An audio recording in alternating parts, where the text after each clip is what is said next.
You devote your time, your effort, and your energy to the people that you serve every day. You do this because you care so much about the impact that you can have. Plus, as a leader, you know how important leadership and resilience skills are. That's what this special episode is about. That's why Dr. Cindra Kamphoff is here with us on the Trailblazers today. She has specialized in this area for over 20 years. She is the founder of the Mentally Strong Institute, whose purpose is to help purpose driven leaders like you, as well as athletes, get to their goals quicker, multiply their confidence, and increase their influence. You also function as a team, perhaps at work or in your family or in your sport. This is an area that Cindra has specialized in through the area of professional sports. As an example, she has worked for many years with the Minnesota Vikings, helping their football players improve their mindsets and, as a result, their ability to perform on the field. The U.S. Olympic track and field team has worked with her at the Olympics for the exact same reason.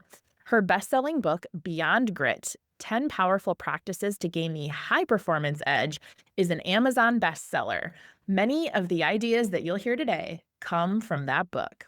Please welcome Dr. Cindra Kamphoff.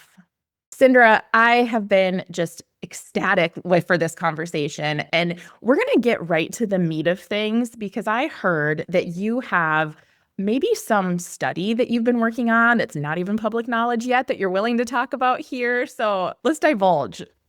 Okay, awesome. Thank you for having me, first of all, Brittany. I just so respect you and all the work that you do and love watching all the things you're doing. So just thank you so much for having me. We just conducted a study called the 2025 National Research Study on Confidence, and I think is so relevant to everybody who's listening. I have a new book coming out in September 2026 around the topic. And so we really wanted to do something cutting edge around confidence.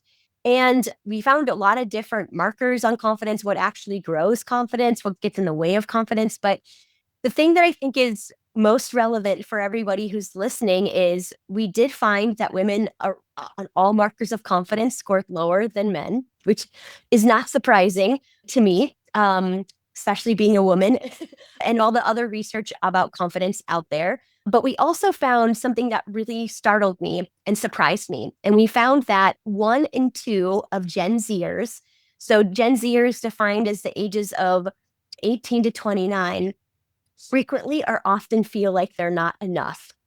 And 1 in 2 said that they frequently or often compare themselves to others. And the majority of the people who responded in our study, and it was a nationwide study across all over the United States, actually suggested that we have a confidence crisis among the younger generation. And as I was doing more research about it, we know that Gen Zers spend 6.5 hours on their phone every day. And for me, I have two Gen Zers that are two of my sons. And when I think about the struggles that they've experienced going through COVID and all the things that we've gone through as a society, it doesn't surprise me.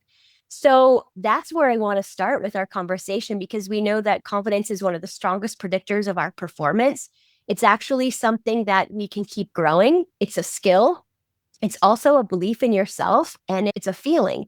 And sometimes we confuse the feeling of confidence, like I don't feel very confident, with the belief in ourselves, but they're very different and separate. And so, what are your reactions to some of the stats I just shared with you? I have to say, like you, I'm not completely surprised by the comparison between men and women. You can even see it sometimes in highly successful rooms. Like, Cindra, you're in different masterminds that I've been involved in, and you can sit there and you see the men have no issue taking charge and showing up in a certain way, but sometimes that's not the same case with women. So it doesn't matter. I guess my point is, it doesn't matter the level of success a person has achieved. That Mhm. statistic doesn't shock me. And when you talk Yeah, about Gen Z, that's the next round future of our exactly. world, right? And Uh-huh. I think about one thing that you have done so well over the years in everything that you've done, in your books, in your speaking, in your work with teams and companies and all the great stuff, is that you bring tangible tools to the table. It's Yes. not fluff.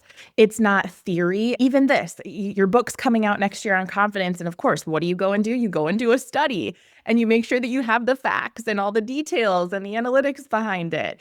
So when you think about, let's just say like high pressure, high stakes, Hmm. high pressure, maybe confidence is down a bit. Hmm. What do the best of the best do to deal with pressure? People who maybe aren't facing that confidence challenge. Yeah, that's an awesome question. I think the most important thing about confidence is that it does fluctuate and it can come and go. And you can think of times where you felt really confident, and then maybe you are in a situation maybe where you're not as prepared or something threw you off. And so your confidence shakes. And the thing is, it doesn't matter if you're 14 or 40 or you're 80. Confidence is a skill that we have to keep on working on. I've got to have the privilege of working with so many different professional athletes to help them really be their best when moments matter really to them. Even yesterday, I had this opportunity to work with this girls' track team that was going to state today, and we talked about pressure. And here's what we talked about related to pressure is we talked about three reasons why we experience pressure.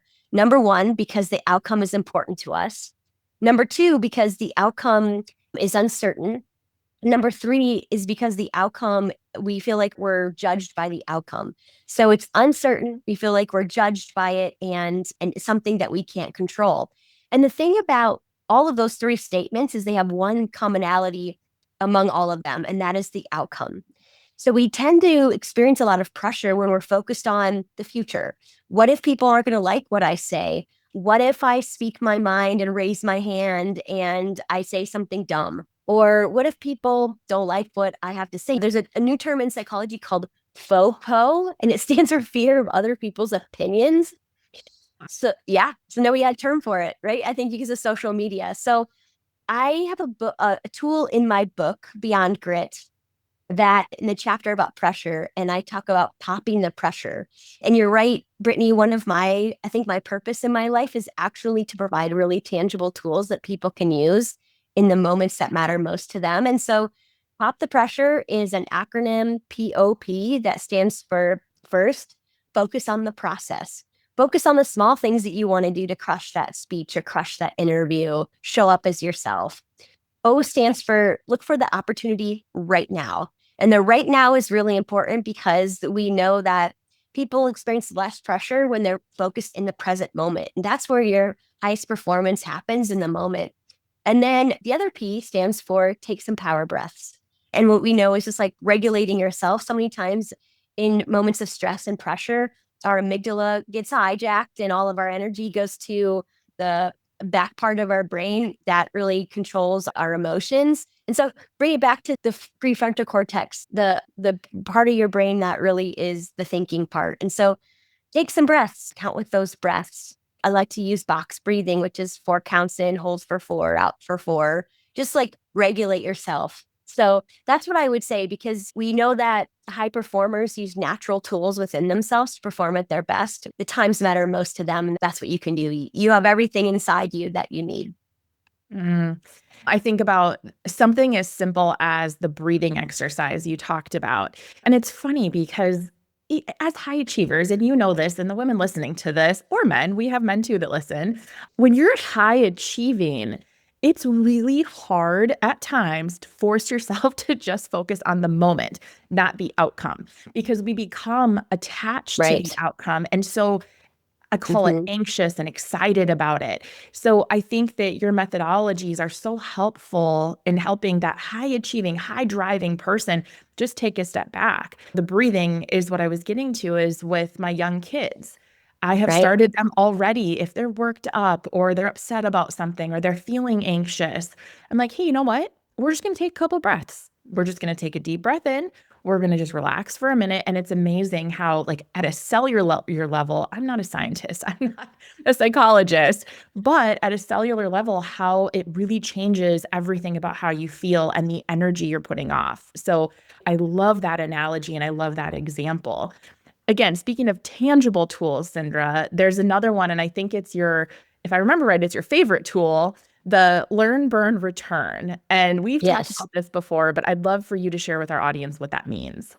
Absolutely. So this is covered in my book, Beyond Grit, and it's actually a way to continue to grow your confidence as well. And the tool is for any time that you're overthinking, or anytime you are ruminating, or anytime that you've made a mistake or experienced a disappointment that you just keep thinking about. And What's really fascinating, Brittany, is I do a lot of speaking throughout the year, probably about 100 events a year. So I'm on the road a lot and speaking 1 or 2 times a week. And so when I introduced this to my audiences, I asked everyone to raise their hand if they would describe themselves as an overthinker.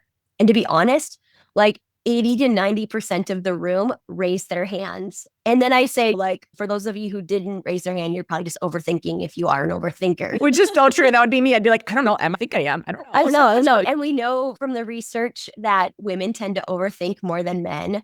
But I do find that high achievers, people who have really high standards for themselves, and that's basically the population that I tend to work with is athletes, executives, leaders who really want to be their best and who want to build their business, build their career, be their best as an athlete and reach their goals.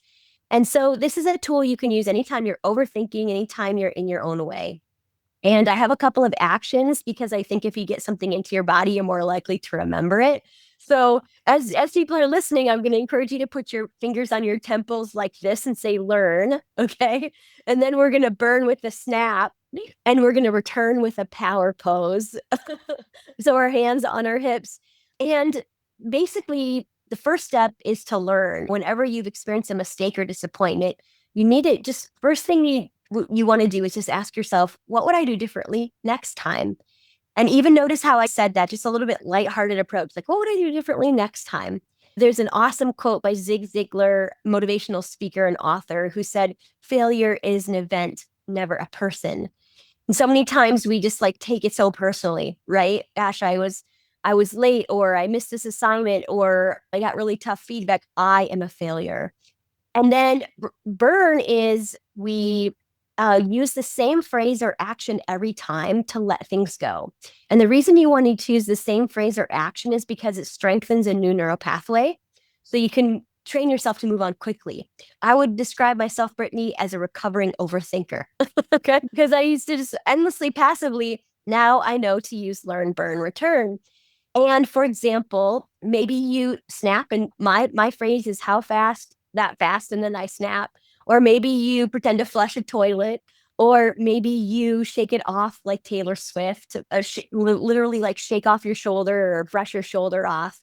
And the point of that is if you have a phrase and action together, that's even more powerful. And use the same one every time.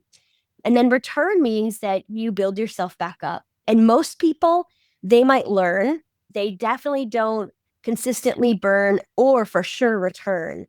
And the reason the return is so important is because we tell ourselves, hey, I got this. I know what I'm doing. This is my passion and my purpose. And there's a really, I know you know this story, Brittany, because you heard me speak about it, but there's a professional football player that I've spent many years working with named Adam Thielen, who played for the Minnesota Vikings and now plays for the Panthers. And he used this tool during a playoff game. And after a fumble, he pretended to flush a toilet. And afterwards, this ESPN reporter asked him, Adam, what did you do so quickly to move on? Because he ended up later on in the game having this beautiful 43-yard catch that helped the Vikings win the game. And he said, well, I was pretending to flush a toilet after the fumble. And then, of course, the next day, the headline said ESPN mental coach taught Vikings Adam Thielen to flush away his mistakes. And I'm like, really? That's all I did. Headline in ESPN, flushing a toilet. But he You keep going. I was just going to say, this story makes me laugh every time I hear it. I could hear it 100 times and still find it so hilarious. It is hilarious. And ultimately, what he was doing was the tool learn, burn, return. And his burn was a flush it, and then like literally like flushing the handle of the toilet. So maybe you want to channel your inner Adam Thielen and just flush it. I love that. And I think that is what you said too, is how people, they might learn, but they probably aren't going to burn, and they're definitely highly likely not to return. I think that that is such a great methodology. And I love the visuals, because anytime we can have something tied to that, I think about, Cindra, one thing that I really admire about you is you have this way of truly embracing the tools that you've created. There's some out there that maybe are more lip service. You are not that person, right? You're taking this on and you're doing these things yourself, and your ability to make things lighthearted, you can tell that you've done the work to master the tools that you're teaching about. So I think that if there's even one golden nugget takeaway, which there's going to be many in this podcast, but that learn, burn, return methodology, I think, is so important. And I've seen you present in front of groups. A little backstory, too, for our listeners. When Cindra and I first met, we actually, under one of our companies at the time, we had brought Cindra in to speak to our clients and community, and also to the high schoolers in the local town. And first of all, it was absolutely amazing. It was such a great experience for everybody. So there's a shameless plug. Highly recommend you hire Cindra because she makes it so fun. But I think Thank you, that what Brittany. Yes, absolutely. I think what has made it so impactful, though, is again, Cindra is like leading by example and actually embodying the things that she's teaching. So I want to ask again, you are the master, the queen of tangible tools. So you also have something called the truth meter. I think this would be so useful for our listeners. So can you touch on that? Absolutely. And when you think about building confidence and performing at your best under pressure, one of the most important things you do is quiet that inner chatter. And we know that we have both, each of us have like a inner coach in our head and an inner critic, right? And we have to be able to really channel that inner coach, the wise, all knowing, the truth. And then this inner critic tends to lie to us. So the latest research shows that about 70% of what we talk to ourselves in throughout our day is more disempowering, more negative. We don't build ourselves back up. And we have between 70 and 80,000 thoughts a day. So our mind is just like, it's constant. And it's the thing that powers us because our thoughts lead to our feelings and then lead to our actions or our really what we do and the legacy that we live. So we have to start with training our mind every day. And the truth meter is a tool that I wrote in my second book called Beyond Grit for Business. And it's basically when you catch yourself in a disempowering thought, you ask yourself three quick questions. And the three quick questions are, is this true? And to be honest, Brittany, most of what we think to ourselves is not actually true. We tend to go to extremes. We tend to go to the worst case scenario. Here I am, like studying all this research, but on my podcast called The High Performance Mindset, I talked about a study last week about worry. And these researchers found that literally 81% of what we think about or worry about never even happens. And the things that did happen that people worried about, they were actually more prepared than they expected. So most of what we think about doesn't even happen. So the first thing you should do in the truth meter is ask yourself, is this true? Usually it's not. Second question, is this serving me? And serving me means, is this helping me? Is this really helping me be the best version of myself? Usually it's not. And then number three is, what is a more empowering thought that I could ask myself right now? So what's a more empowering thought that I could choose right now? And it's likely that you can choose a more empowering thought in the moment. So let's say, and by the way, whatever we put behind I am, that's the most powerful because that's our identity. So you have to really catch yourself when you're in this negative spiral around your identity. So for example, I used to have this thought often that I'm a procrastinator. And I would just have this thought and I would start believing it. And then I looked at myself and I really used this truth meter and I'm like, is that actually true? No, it's not true. I actually get a lot of things done throughout the day and am actually really focused throughout the day. Number two, is this serving me? No, it's not serving me because when you believe you're terrible at learning people's names or you believe you're a procrastinator, that's what you become more of. So it's not serving me. And then question three is, what's a more empowering thought that I could choose instead? And what I realized is sometimes I just have competing demands. And I know a lot of the women who are listening also have that. Maybe you have really big goals and high aspirations. And so it's hard to fit everything in a day. And I realized that I'm not a procrastinator. Maybe I just need to say no more often or prioritize better or be more realistic about what I can actually do in a day.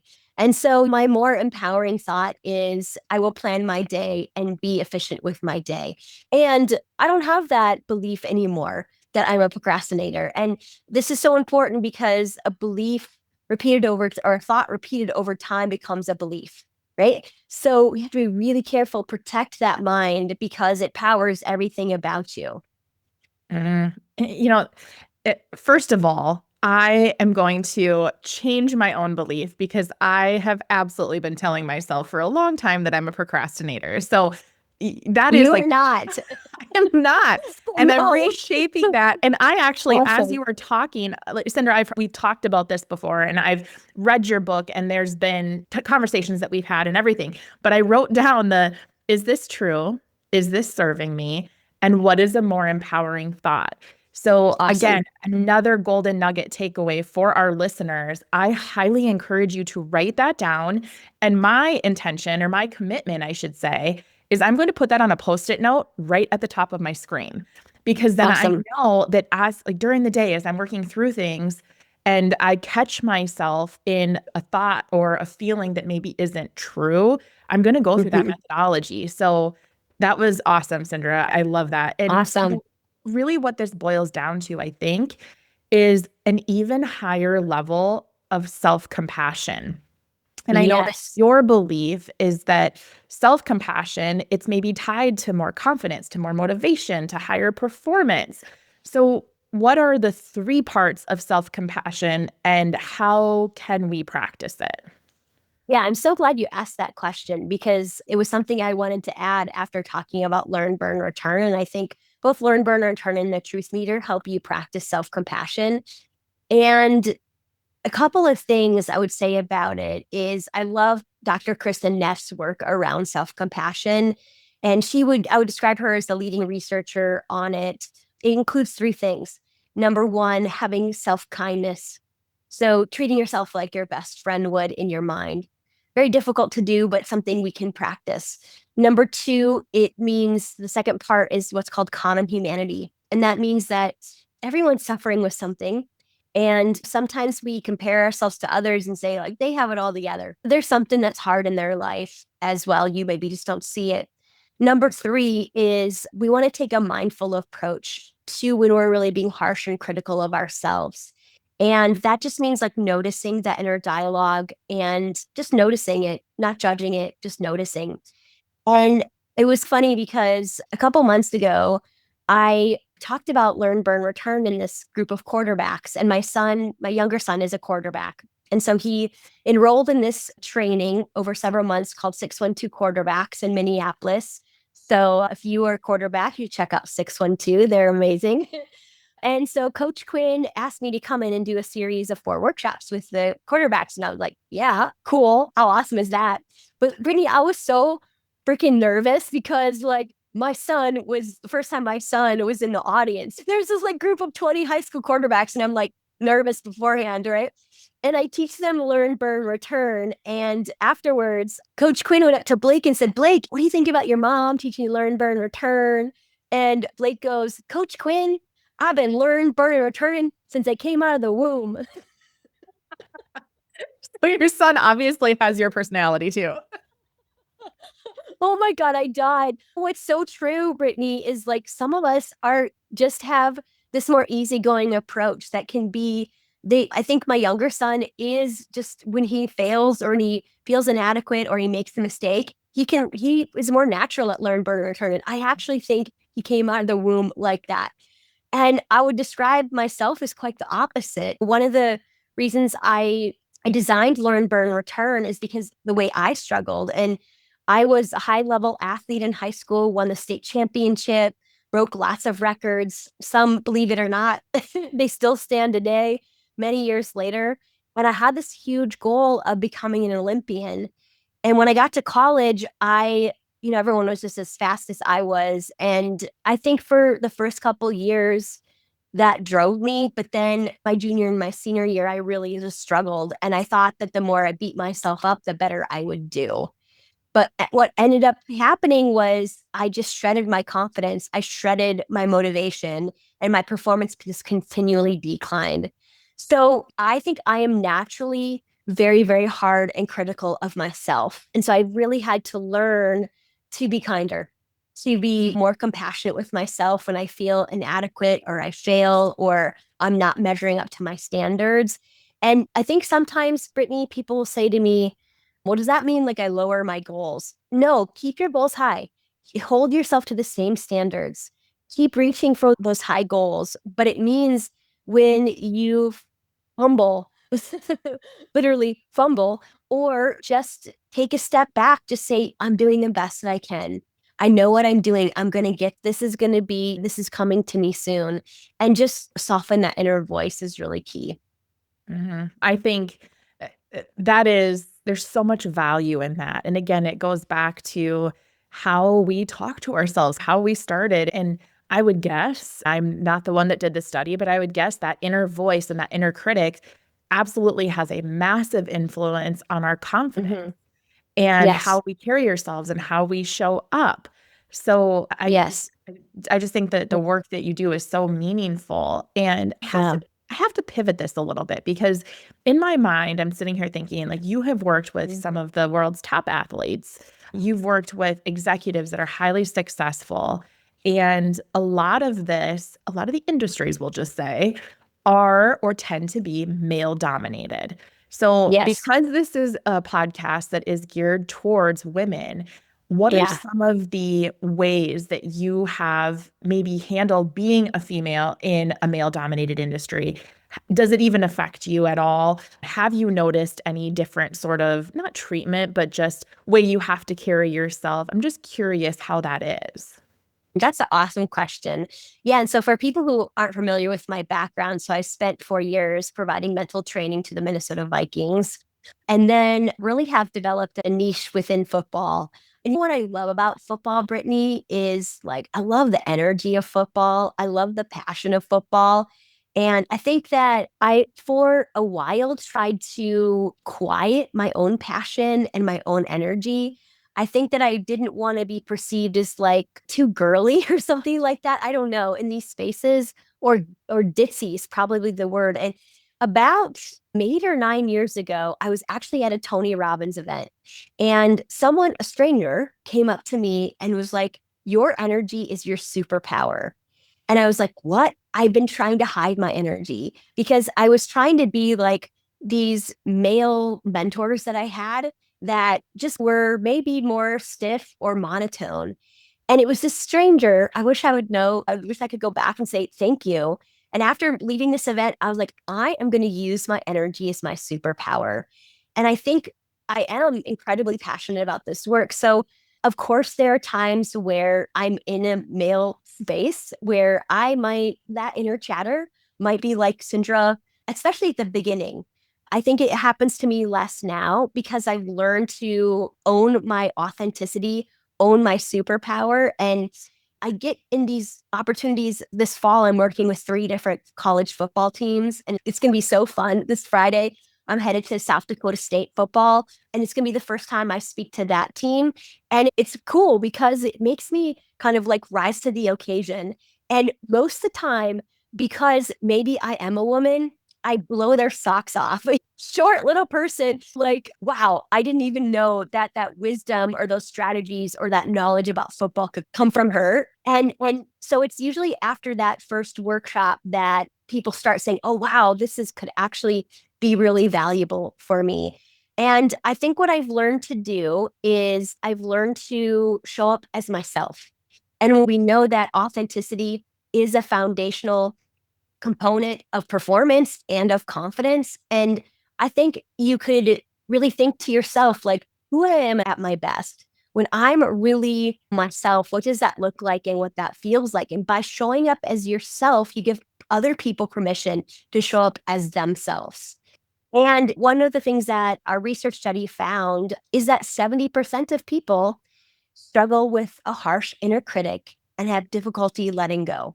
So, these 2 tools about learn, burn, return, and the truth meter are things you need to do to be able to, I think, be a woman in this space.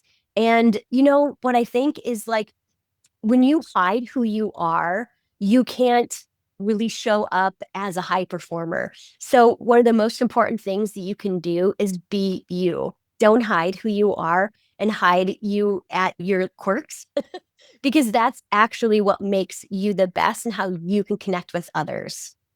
Mm.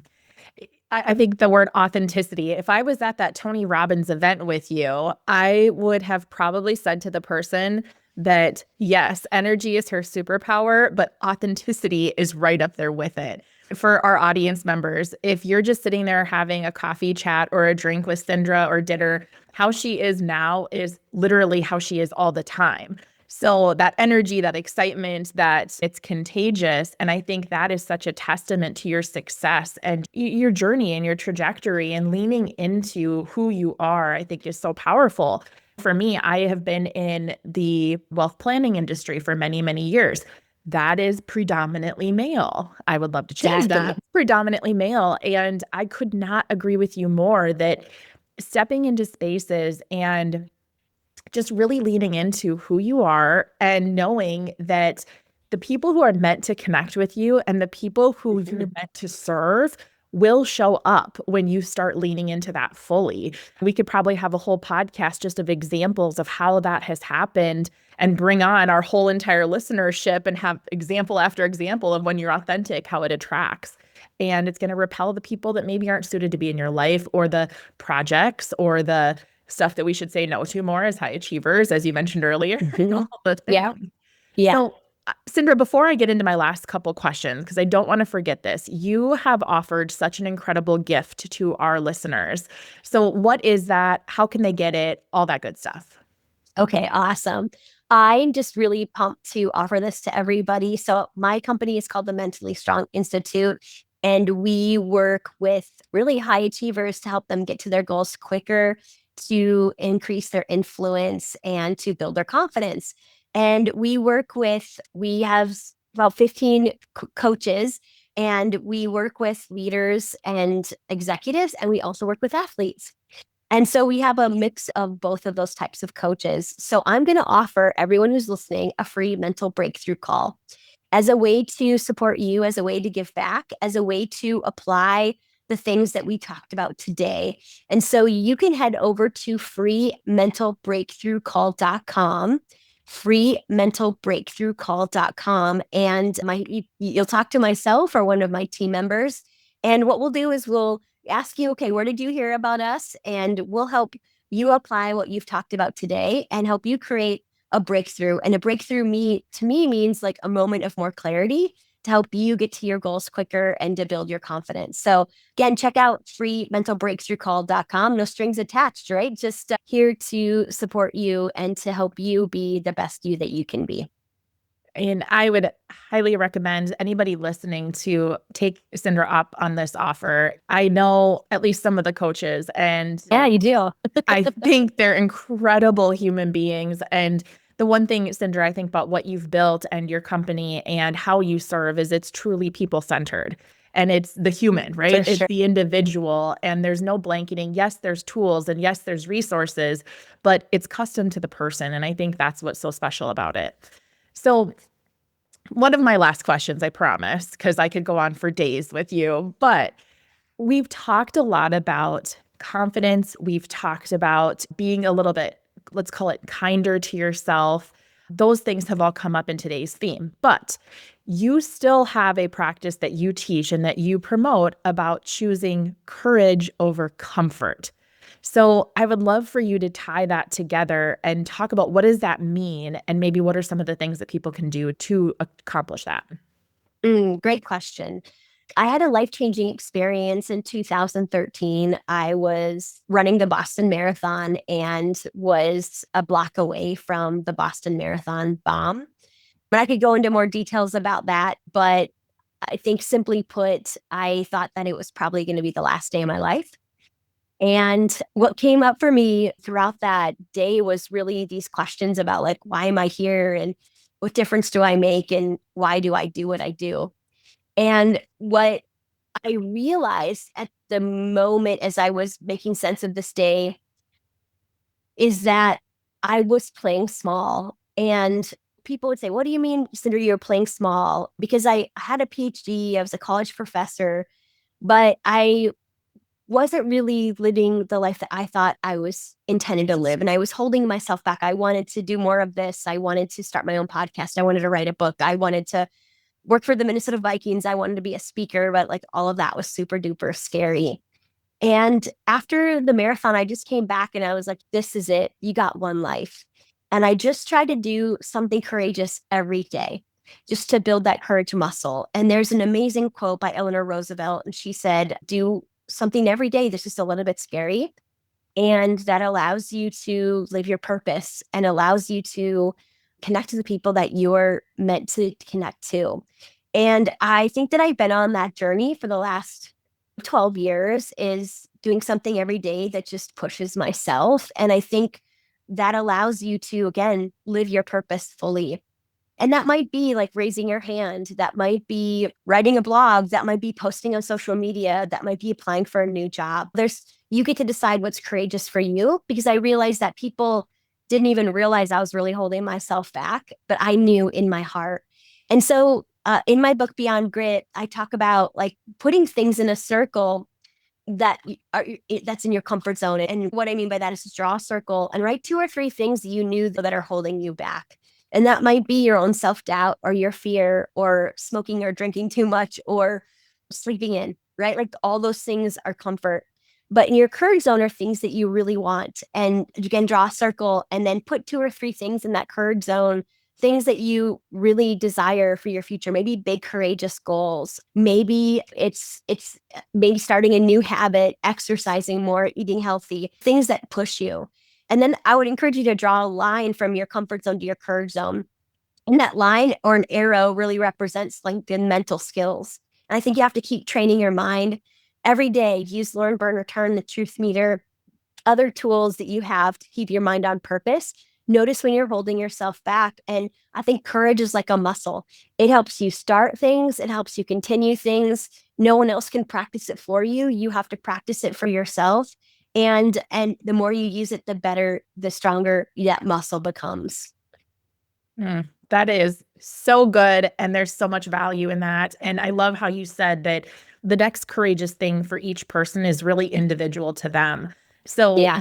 if somebody's listening going, oh my gosh, all that Cindra has accomplished, yes, there's so much there. And also you're capable of just as much, right? And you're capable of what you want. So I think having that clear delineation of what courage means to you and really leaning into that is such a great practice. So Cindra, my final question for today, is there anything that I did not ask you that I should have? Ooh, that's such a great question. I think when I think about just what I tend to teach and what people tend to love, I would say that I love this acronym ANTS. It's by Daniel Amen and it stands for automatic negative thoughts. And I think what I think is powerful about that is that most of the thoughts that you have are automatic, that you don't choose those thoughts. And when we know that 70% of people experience a harsh inner critic, you're likely one of those 70% of those people. And I actually think that stat is really low. I think it's probably more like 80 or 90% of people. And I think what's so important is for you to reach your potential, which is unlimited, which is endless. A key part of that is softening that inner voice, noticing those automatic negative thoughts, using the truth meter, telling yourself what's absolutely true about yourself. And I think, that is going to help you believe in yourself, build your confidence, help you be at your best even more consistently. And just don't remember not to believe everything you think. Remember not to believe everything that you feel and talk to yourself instead of just listening, because that listening tends to be more of those automatic negative thoughts. So Yeah, thank you so much, Brittany. This was amazing. I could talk to you for like 5 hours. same, same. I'm We, so proud I of mean, everything you've accomplished and everything oh, you've done. thank you. That's so meaningful. Yes, and I could go on for days. So, for the sake of everybody's time, and I'm sure people have some things to do, we will wrap. Cindra, thank you for your time. We know it's the only resource you can't make more of, so we truly value what you've done and what you've shared here today. Awesome. Thank you so much, Brittany. I appreciate you. Thanks everyone for listening. That wraps up today's episode of the Trailblazers. We'll catch you right back here next time.